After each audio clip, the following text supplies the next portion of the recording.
Cat Avenue is a game about cats and collecting cats. That's kind of a fun aspect, I guess, if you're trying to collect a bunch of cats. And how will you collect cats?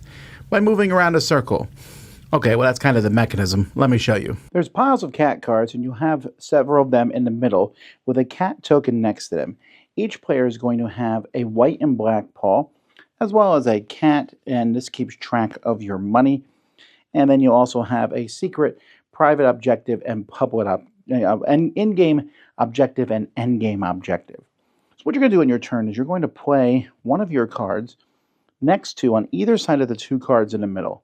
You'll then take the other card and add it to your hand, and then you're going to move based on what the paws look like.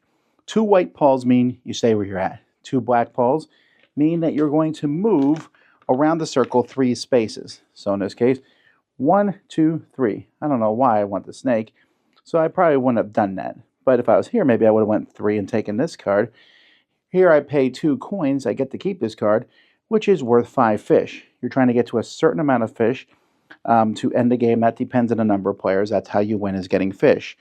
You'll see some cats give you fish based on the number of that particular cat that you have. Some things are going to give you money, but you lose fish. The snake, there's all kinds of different things, and the rule book comes with a full listing of what every cat does. Let me show you some more of the cats, especially for those of you who love cats out there.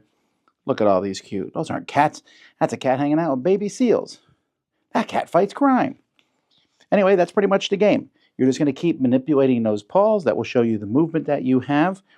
You'll always play one card and pick one up, and trying to get to a certain number of fish. Here's the thing. I really like the idea of putting the white paw on the black paw, putting out a card, and then pulling it back. It gives you some options. Now, sometimes you don't have a ton of options. If there's 2 white cards out there, for example, and both cards you have in your hand are white, not much you can do.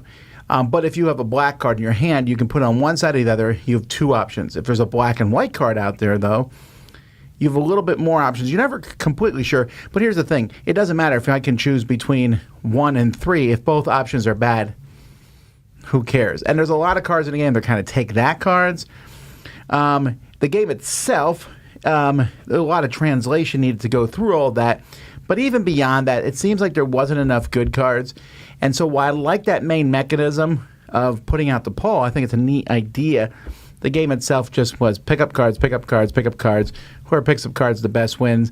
Not very good, unfortunately. So Cat Avenue, for me, is just a 5 out of 10. Cute artwork, really cool mechanism, the paw thing in the middle, but unfortunately the rest of the game doesn't live up to that.